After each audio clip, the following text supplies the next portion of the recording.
চর্চা করার তৌফিক দান করুন। কেন করছি আমি, উদ্দেশ্য কি, আমার মধ্যে ইগোটাই কাজ করছে কিনা, জেদটাই কাজ করছে কিনা, ক্ষেতটাই কাজ করছে কিনা, এটা আমার অ্যাটিটিউড থেকে অনেক সময় প্রকাশ পাবে। ভাইরা আমার, বিশেষ করে সোশ্যাল মিডিয়ার উন্মুক্ত প্ল্যাটফর্মে যেখানে ইসলামের শত্রুরাও আছে, সেখানে তাদের কাছে হাসির পাত্র হওয়ার মতো অনেক কাজ আমরা করছি। এই হুজুরদের বাহাস বিতর্ক নিয়ে প্রশ্ন করছেন, সেটা তো অনেক পরের ব্যাপার। আপনারা অনেকে, অর্থাৎ অনেক সাধারণ ভাই বোন যারা আছেন, গতানুগতিক আলেম না, মাদ্রাসা পড়েন নাই, আপনারা অনেকে দেখা যায় মাশাআল্লাহ সকাল বিকাল ফেসবুকে আপনারা জিহাদ করেন, আছে না নেই? এই মাসালা নিয়ে জিহাদ, ওই মাসালা নিয়ে জিহাদ, এই হুজুরের পক্ষের লোক ওনার পক্ষে জিহাদ করে, আরেক হুজুরের পক্ষের লোক তার পক্ষে জিহাদ করে, ওই হুজুরের পক্ষের লোক আরেক হুজুরের গোষ্ঠী উদ্ধার করে, সওয়াবের কাজ মনে করি, আছে না নেই? আল্লাহ তাআলা আমাদেরকে হেদায়েত দান করুন, বলুন আমিন। ভাইরা আমার, ডক্টর খন্দকার আব্দুল্লাহ জাহাঙ্গীর রহমতুল্লাহ আলাইহি একটা কথা বলতেন। স্যার বলতেন, দেখেন আমরা হুজুররা গন্ডগোল করবো, এটা আমাদের ব্যাপার। আপনারা সাধারণ মানুষ কি দুঃখে এখানে ঢুকে নিজের ঈমান আমল নষ্ট করতে আসেন?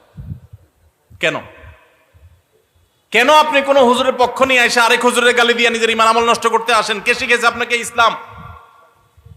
যেই হুজুরের ভক্তি আপনাকে আরেক হুজুরকে গালি দিতে শিখিয়েছে ফেসবুকে, সেই হুজুর আপনার প্রকৃত ইসলামের শিক্ষক হতে পারে না। যদি আপনি কারোর অনুসারী হওয়ার পর অন্যদের ব্যাপারে আপনার ভিতরে হিংসাত্মক মনোভাব আসে, শত্রুতাপূর্ণ মনোভাব আসে, বা তাদের গোষ্ঠী উদ্ধার করাটাকেই একমাত্র ইসলামের কাজ মনে করেন, সারাদিন রাত এগুলোই শুধু করতে থাকেন, তাহলে বুঝতে হবে আপনার ইসলামের শিক্ষক পরিবর্তন করতে হবে। ভাইরা আমার, শত শত আগুন ইসলামের উপরে লেগে গেছে আজ, আর আমরা ব্যক্তিগত বিষয়গুলো নিয়ে আমরা একের বিরুদ্ধে অন্য কাদা ছোড়াছড়ি করছি। লজ্জা হয়। মাহফিলের মঞ্চকে আমরা পরস্পর বিশুদ্ধারের জায়গা হিসেবে বানিয়ে নিয়েছি। আল্লাহ তাআলা আমাদেরকে হেদায়েত দান করুন। আপনারা সাধারণ মানুষ অন্তত আল্লাহর হস্তে এই সমস্ত কাদা ছোড়াছুড়ি, পাল্টাপাল্টি কাজকর্মে নিজেদেরকে নিয়োজিত করবেন না। আপনার কাছে যেটা সঠিক মনে হয় আপনি সেটা আমল করেন, আল্লাহর কাছে দোয়া করেন, আল্লাহুম্মা আরিনাল হাক্কা হাক্কাও ওয়ারযুকনা ইত্তিবাআহ ওয়া আরিনাল বাতিলা বাতিলাও ওয়ারযুকনা ইজতিনাবাহ। আল্লাহ, আমার কাছে যেটা সত্য, আপনার কাছে যেটা সত্য, সেটা যেন আমার কাছে সত্য হিসাবে উদ্ভাসিত হয়ে যায়, উন্মোচিত হয়ে যায়। আমি যেন সত্যটা বুঝতে পারি, আল্লাহ আমাকে হেদায়েত দান করেন, ইহদিনাস সিরাতাল মুস্তাকিম। আল্লাহর কাছে বেশি বেশি দোয়া করেন, চোখের পানি ফেলেন। আপনি যদি সত্যটা উপলব্ধি করতে পারেন, আপনি অহংকারী হবেন না, আপনি বিনয়ী হবেন। আজকাল দেখা যায় বেশিরভাগ বাহাস বিতর্ক আমাদেরকে অহংকারী করে দেয়, আমাদেরকে বিনয়ী করে না।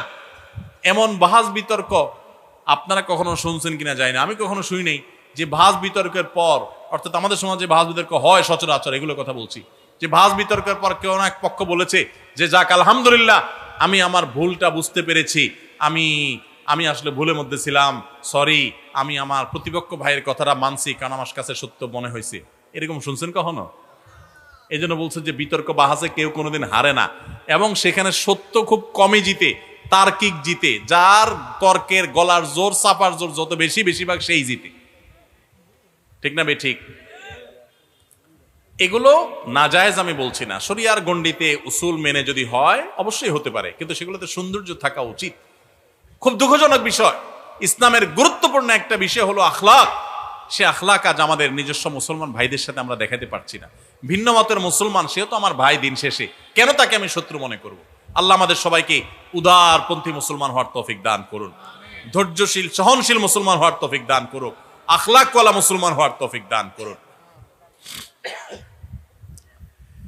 এই কঠিন অবস্থায় আমাদের ব্যক্তিগত অথবা রাষ্ট্রীয়ভাবে কি করণীয় আছে?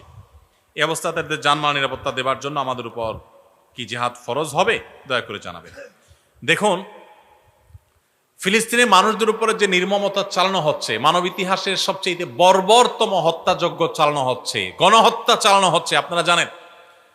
এবং সবচেয়ে লজ্জাস্কর বিষয় হলো, এই বিষয়গুলো দেখে পৃথিবীর যাদেরকে আমরা মোড়ল মনে করি, যারা সকাল বিকাল আমাদেরকে দেখবেন মানবতা, মানবাধিকার, মানুষের অধিকারের সবক দেয়, সারাদিন সবক দেয় না, এদেরকে দেখবেন মুখে সুন্দর করে কুলু পেটে বসে আছে, মনে হয় যে এরা কিচ্ছু চোখেও দেখছে না, এদের কোনো আওয়াজ নাই। আফগানিস্তানে মেয়েরা পড়ালেখা করতে পারছে নাকি বোরকা পরে মাদ্রাসা গেছে, বোরকা খুলতে পারছে কি পারে না, স্কুল কলেজে গেছে, সেখানে তাদেরকে বোরকা খুলতে দেওয়া হলো কি হলো না, এটা নিয়ে দেখবেন আমাদের দেশে বুদ্ধিজীবীদের চিৎকার চেঁচামেচি শেষ নেই, হ্যাঁ নারীকে বোরকা পড়তে বাধ্য করছে নাকি। অথচ হাজার হাজার নারীকে ফিলিস্তিনে হত্যা করা হচ্ছে, এ বিষয়ে এদের মুখে কুলুপ, কোনো আওয়াজ নাই। এরা হলো সাক্ষাৎ শয়তান, এরা হলো সাক্ষাৎ আস্ত ভণ্ড প্রতারক। এরা মানুষের সাথে প্রতারণা করে।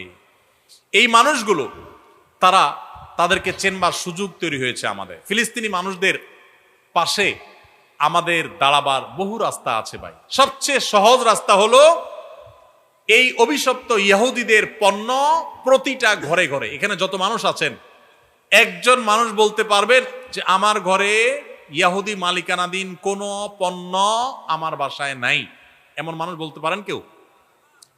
যিনি হাত তুলছেন তার বাসায় যায় যদি আমি এখন ইনভেস্টিগেশন করি, সার্চ করি, একটা না একটা হয়তো বা বের হবে, নাও বের হতে পারে।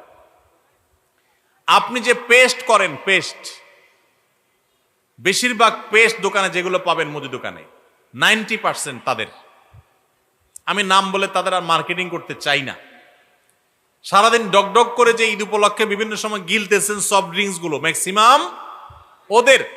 অনেকে মনে করে শুধু কোকা কোলা, না, আরো যেগুলো আছে, আমি আর নাম বলে আর তাদের প্রচারণা আর বাড়াইতে চাই না। এরকম সাবান যেগুলো ব্যবহার করছেন, ম্যাক্সিমাম সাবান 90% বা তারও বেশি হতে পারে, আমি আন্দাজ করে বললাম পার্সেন্টেজটা, যে দোকানে যে বিক্রি হয় সাবান, এগুলো সব ইসরায়েলিদের, ইহুদিদের। এরকম আপনার বাসায় দেখবেন বেডরুমে, কিচেনে, রান্নাঘরে, টয়লেটে, আপনি আপনার সমস্ত জায়গায় লোশনের নামে, সাবানের নামে, শ্যাম্পুর নামে, পেস্টের নামে, আপনি ওয়াশিং পাউডারের নামে আপনি দেখবেন যে তাদের জিনিস ছাড়া কিচ্ছু নেই। ভাইরা আমার, ফিলিস্তিনি মানুষদের প্রতি সহমর্মিতা প্রদর্শন করতে গিয়ে আর কিচ্ছু না পারেন, এই একটা কাজ করেন, আপনার টাকায় ওদের কোনো জিনিস কিনবেন না। চেষ্টা করা যাবে ইনশাআল্লাহ। দেশীয় জিনিস কিনবেন, মুসলিম কান্ট্রির জিনিস কিনবেন, দাম বেশি হোক, দাম যদি বেশিও হয়, মান যদি একটু খারাপও হয়, তারপরও সেটা কিনবেন, আল্লাহর কাছে সওয়াব পাবেন, নিজের মনের কাছে সান্ত্বনা পাবেন যে আমি এতটুকু তো করতে পারছি, ওই অভিশপ্তদের জিনিসটা তো আমি কিনলাম না। আপনি দেখছেন সাবান শ্যাম্পু কিনতেছেন, আপনি দেখছেন লোশন কিনতেছেন, আপনি দেখছেন ওয়াশিং পাউডার কিনতেছেন, আপনি দেখছেন সেটা হয়তো সফট ড্রিঙ্কস কিনতেছেন, আসলে সেটা না। আসলে এই সফট ড্রিঙ্কস বা প্রসাধনী কিনার নাম দিয়ে আপনি ইহুদিদেরকে চাঁদা দিচ্ছেন। কি দিচ্ছেন? চাঁদা দিচ্ছেন। সারা দেশের সমস্ত মুদি দোকানে দেখবেন তাদের জিনিস ভরা, তাদের জিনিস দিয়া বিক্রি করে আমাদের ঘরে ঘরে দিয়া আমাদের থেকে টাকা নিচ্ছে। প্রত্যেক সপ্তাহে আপনি সাবান কিনতেছেন, শ্যাম্পু কিনতেছেন, এটা কিনতেছেন, সেটা কিনতেছেন, হ্যাঁ, এগুলো কিনে কিনে প্রতি সপ্তাহে আপনি চাঁদা দিচ্ছেন। এই চাঁদার টাকাই বোমা হয়ে পড়তেছে ফিলিস্তিনের মাজলুম মুসলমানদের উপরে, মসজিদুল আকসার উপরে, বাইতুল মুকাদ্দাসের উপরে। আল্লাহর কাছে এর জন্য জবাবদিহি করা লাগবে ভাই। এই জন্য আমরা সংকল্প করি, আসুন ওদের কোনো পণ্য আমরা কিনবো না ইনশাআল্লাহ। কোন দোকানদার ভাই যদি হিম্মত করে একটু লিখে দিতে পারেন তার দোকানে যে আমি এই সমস্ত ইহুদিদের পণ্যগুলো আমি রাখি না, আল্লাহর জন্য স্যাক্রিফাইস করি, আমি তার দোকানে কেনা বেচা একটু কম হোক, এই একটা আমল তাকে আল্লাহর কাছে হয়তো কিয়ামতের ময়দানে নাজাত পাইয়ে দিতে পারে। আমরা সবাই চেষ্টা করব না ইনশাআল্লাহ? এই একটা কাজ করি। অনেকে বলে যে ভাই আমরা বয়কট করে কি হবে, আমি একা বয়কট করলে কি হবে, বয়কট করলে তাদের কি হবে। আপনারা শুনেছেন ম্যাকডোনাল্ডস এর মতো কোম্পানি সারা বিশ্বের, মুসলমান তো বটে, অন্য ধর্মের মানুষরা পর্যন্ত ফিলিস্তিনের এই গণহত্যার প্রতিবাদে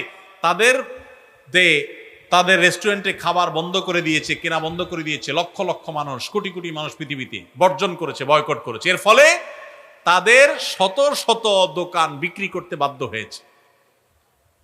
অন্য সবগুলো ব্যবসা লাটে উঠে যাবে যদি শুধু মুসলমানরা কিনা বন্ধ করে দেয়। তো আমরা চেষ্টা করবো না ইনশাআল্লাহ। আর সবচেয়ে বড় কথা হলো তার ব্যবসা বন্ধ হলো কি হলো না আমার দেখার দরকার নেই। আমি আল্লাহর কাছে বলতে পারবো, আল্লাহ আমি আমার সাধ্যে যেটুকু আছে সেটুকু আমি করছি, আমার চেষ্টা তো আমি করলাম। চেষ্টা করা যাবে না ইনশাআল্লাহ? আল্লাহ আমাদের সবাইকে তৌফিক দান করুন। প্রবাসী এক ভাইয়ের প্রশ্ন, বিদেশ থেকে টাকা পাঠানোর ক্ষেত্রে ব্যাংক থেকে বৈধ উপায় থাকা সত্ত্বেও কিছু টাকা বেশি পাওয়ার জন্য হুন্ডি বা অবৈধভাবে টাকা দেশে পাঠানো হয়, এটা জায়েজ আছে কিনা? যে সমস্ত ভাইদের কোনো উপায় নাই, নিরুপায়, অবৈধ হয়ে গেছেন, তা কোনো কারণে কফিল জুলুম করেছে, নিরুপায় হয়ে গেছেন, বৈধ চ্যানেলে পাঠানোর কোনো সুযোগ নেই, তাদের কথা ভিন্ন। নর্মালি এরকম করা উচিত না। দারুল দেওবন্দের ফতোয়া রয়েছে এর বিপক্ষে, এবং আরো বড় বড় প্রতিষ্ঠানগুলোর ফতোয়া রয়েছে। কারণ আপনারা জানেন এই যে আমাদের দেশের রিজার্ভ খালি হয়ে গেছে, ডলার সব বাইরে চলে গেছে, এই দেশে যারা চুরি ডাকাতি করে, দুর্নীতি করে, ঘুষ খায়, বড় বড় দুর্নীতিবাজরা, এদের বেগম পাড়াতে, জার্মানিতে, আপনার কানাডাতে বেগম পাড়াতে, আমেরিকাতে বিভিন্ন জায়গায় তাদের বাড়ি গাড়ি, শত শত কোটি টাকার সম্পদের কথা আপনারা প্রায় পত্রিকা শুনেন না? এগুলা কেমনে যায়? এই হুন্ডির মাধ্যমে। এগুলা যাওয়ার সবচেয়ে বড় প্রধান চ্যানেল কি? এই হুন্ডি। বিদেশ থেকে আপনি আপনার কাছ থেকে তারা রিয়ালগুলা নিয়ে নিচ্ছে, হুন্ডির লোকেরা নিচ্ছে, তারা নিয়ে এদের পর্যন্ত পৌঁছাচ্ছে। ওরা দেশ থেকে যে দুর্নীতির টাকা পাইছে ওইটা দিয়ে আপনার অ্যাকাউন্টে টাকা দিয়ে দিচ্ছে, আর ওখান থেকে রিয়াল ডলার নিয়ে তারা পাচার করে নিয়ে যাচ্ছে, দেশ খালি হয়ে যাচ্ছে। তো এগুলা করা হলো অন্যায়কারীদেরকে সহযোগিতা করা, পরিষ্কার কথা। অর্থ পাচারকারীদের কি করা? সহযোগিতা করা। এটা পারতপক্ষে করা উচিত না। কেউ নিরুপায় হয়ে গেলে তার কথা ভিন্ন। তবে এগুলো পাঠাইলে যে হুন্ডিতে পাঠাইলে যে টাকা হারাম হয়ে যাবে তা কিন্তু না, আবার ভুল বুঝেন না। এভাবে টাকা পাঠানোটা অনুচিত, কিন্তু বৈধ টাকা যদি আপনি পাঠান তাহলে সেটা কি হবে না? হারাম হবে না, অনুচিত হবে শরিয়ার দৃষ্টিকোণ থেকেও। আল্লাহর কাছে চাইতে হলে কি কোনো মাধ্যমের প্রয়োজন আছে? আল্লাহর কাছে যদি চাইতে হয় তো কোনো ভায়া বা মাধ্যমের কোনো প্রয়োজন।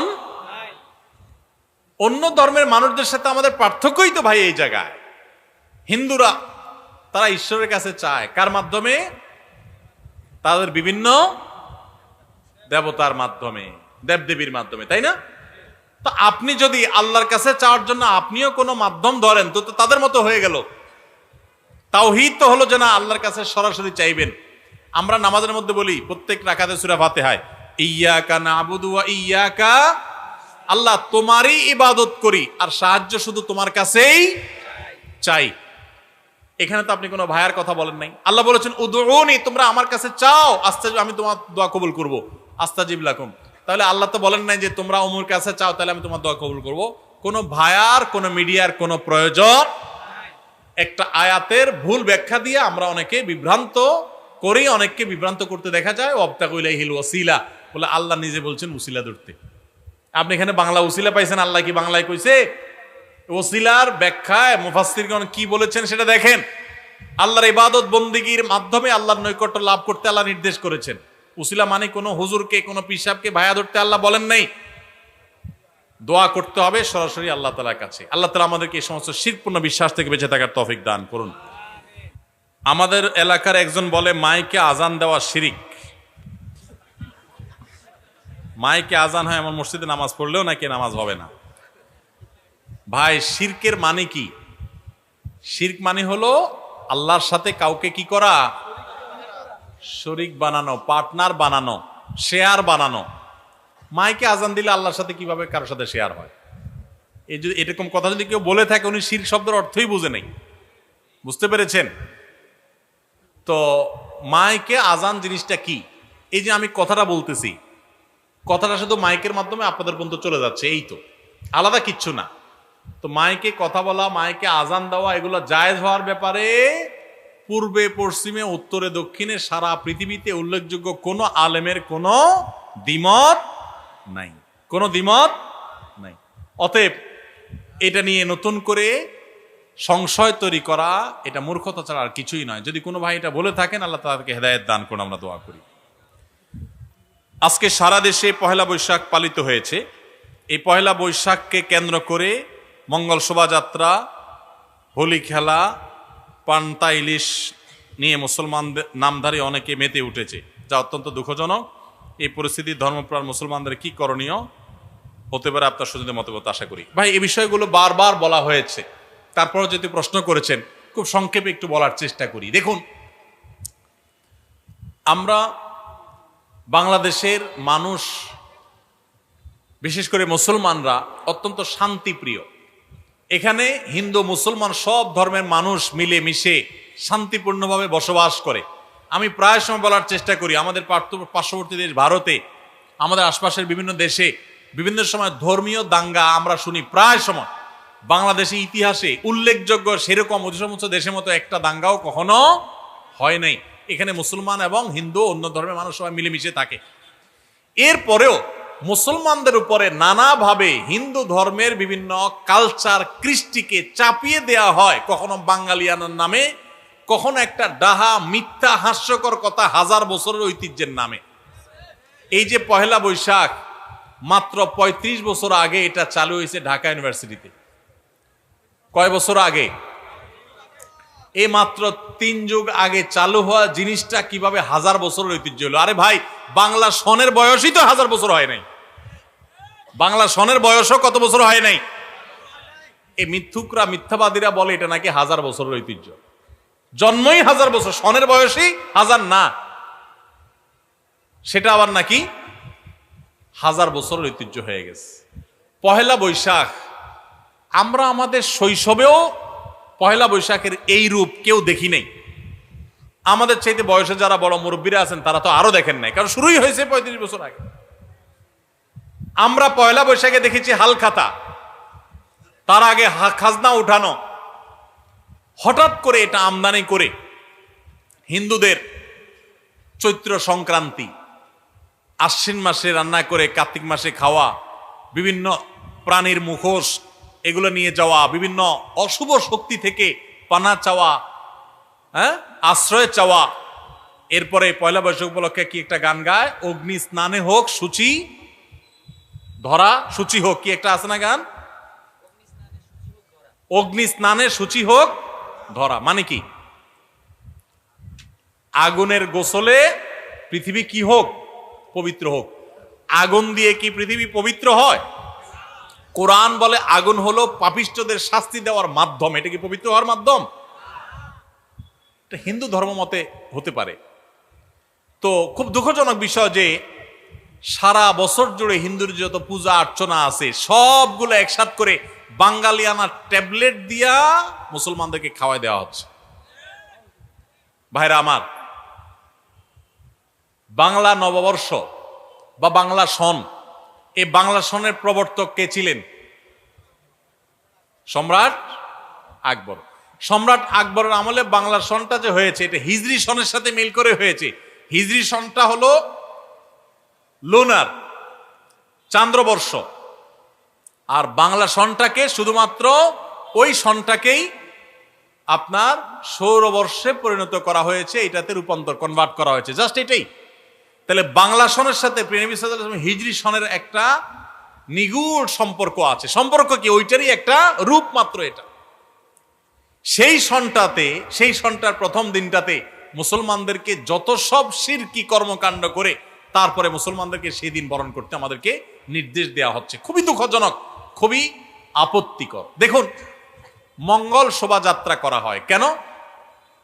অনেকে আছেন এগুলো বললে বলে ভাই এগুলা কোনো প্রার্থনা না, কিছু না, আপনারা অযথা ঝামেলা করেন। আপনি নিজে মঙ্গল শোভাযাত্রা কি ও কেন লিখে সার্চ দেন। আমি কালকেও সার্চ দিয়েছি, উইকিপিডিয়াতে তথ্য পাবেন কেন মঙ্গল শোভাযাত্রা হয়।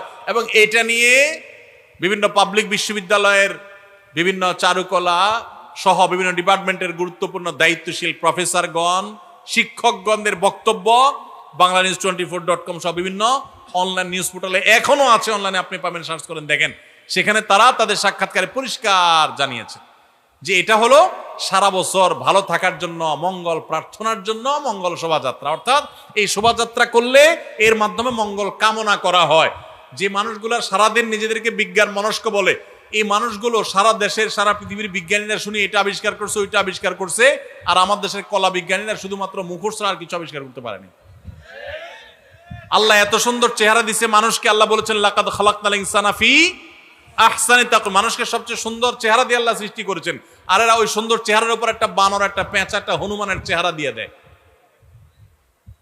ভাইরা আমার, শোভাযাত্রা করলে পেঁচা, হনুমান, হিন্দুরা দেখবেন যে সমস্ত প্রাণীর পূজা করে, যেগুলোর পুজো করে, যেগুলোর মূর্তি বানায় পূজা করে, আপনারা দেখবেন অবাক করা বিষয়, সেগুলোই ঘুরে ফিরে বা বেশিরভাগ ক্ষেত্রেই সেগুলোর এই মুখোশ কোষ এগুলো নিয়ে শোভাযাত্রা করছে, র্যালি বের করছে, মিছিল বের করছে। কেন?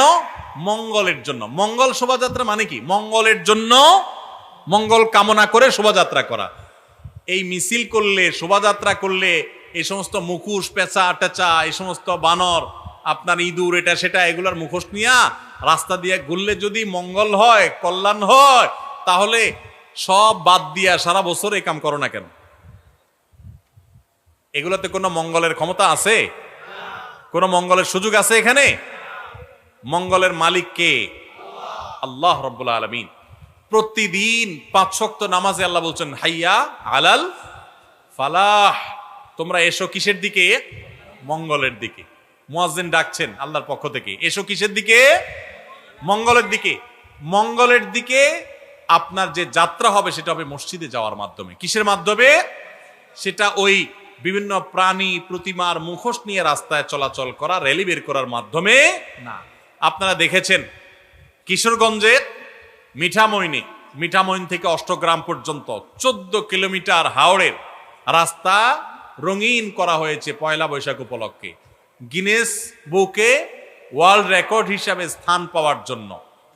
14 কিলোমিটারে সম্ভবত 9,000 লিটার রং সেখানে ব্যবহার করা হয়েছে। রং ব্যবহার করা হয়েছে মানে কি? কেমিক্যাল না সব? আর আপনারা হাওড়ের যেই রাস্তাটাতে রং করা হয়েছে আপনারা দেখেছেন, এই রাস্তাটা বাংলাদেশের খুব সুন্দর রাস্তাগুলোর একটা, মানে দৃশ্যটা সুন্দর, দুই ধারে পানি, অথই মাঝখানে রাস্তাটা দেখতে চমৎকার লাগে। তো এই যে রংগুলা, এগুলা ধুয়ে কোথায় যাবে? হাওড়ের পানিতে যাবে না? তাতে তো পানির জন্য, মাছের জন্য খুব উপকার হবে, কি বলেন? রঙের গ্রান, কেমিক্যাল, এগুলো মাছের স্বাস্থ্যের জন্য অনেক ভালো না? এই যে রাস্তায় রং করছে, মানুষের ঘরবাড়িতে রং নাই, বাসের রং নাই, পাবলিক পরিবহনের রং নাই, ট্রেনগুলোর রং নাই, সিল সপ্পর আপনার সালবাকলা উঠে গেছে, অবস্থা খারাপ, কোনো শ্রী নাই, রূপ নাই, জায়গা মতো রং না করে কোথায় রং করতেছে? তাও আবার হাওড়ের মধ্যখানে রং করতেছে যে জীববৈচিত্র্য ধ্বংস হয়ে যাবে। এরাই নাকি আবার কলা বিজ্ঞানী।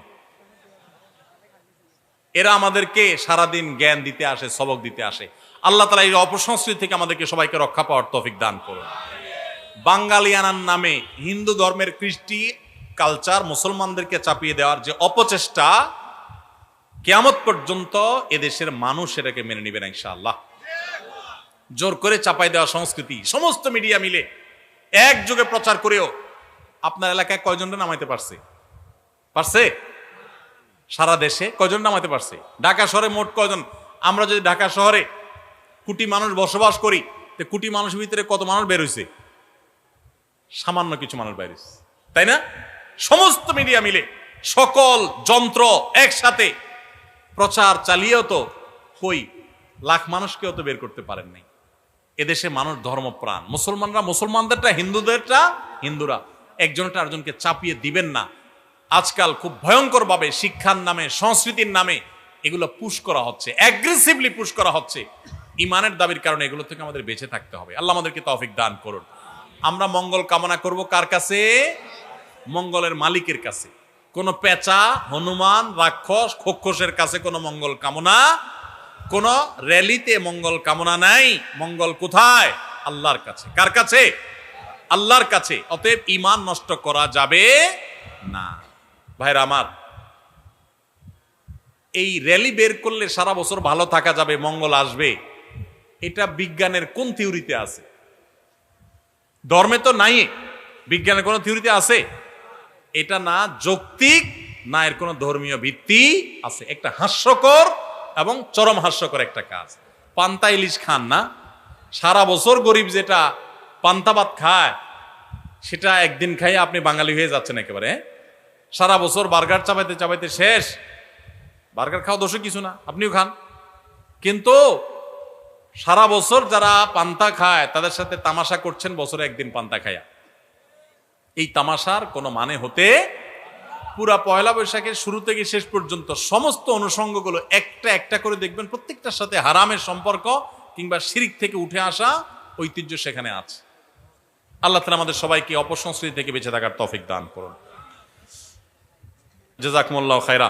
ভাইরা, যারা প্রশ্নের উত্তর দিচ্ছেন তারা চলে আসেন স্টেজে। কই কে কোন তিনজন আছেন প্রশ্নের উত্তর দিচ্ছেন? যারা মাশাআল্লাহ চাঁদপুর সরকারি কলেজে আছেন, কিসে পড়েন?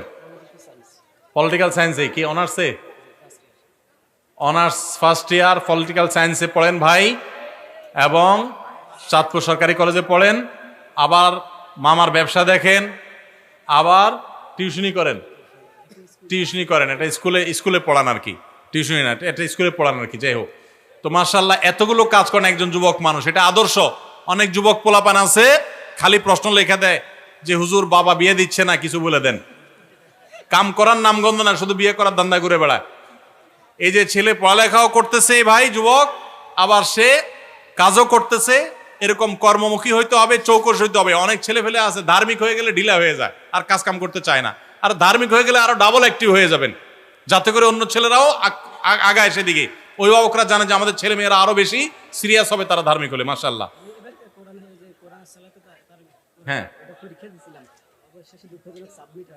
মাশাআল্লাহ, আমাদের কোরআনের তারাবির সালাতে কোরআনের বার্তা বই এই ভাই পরীক্ষা অংশগ্রহণ করেছেন। মাশাআল্লাহ, জাযাকাল্লাহ খাইর।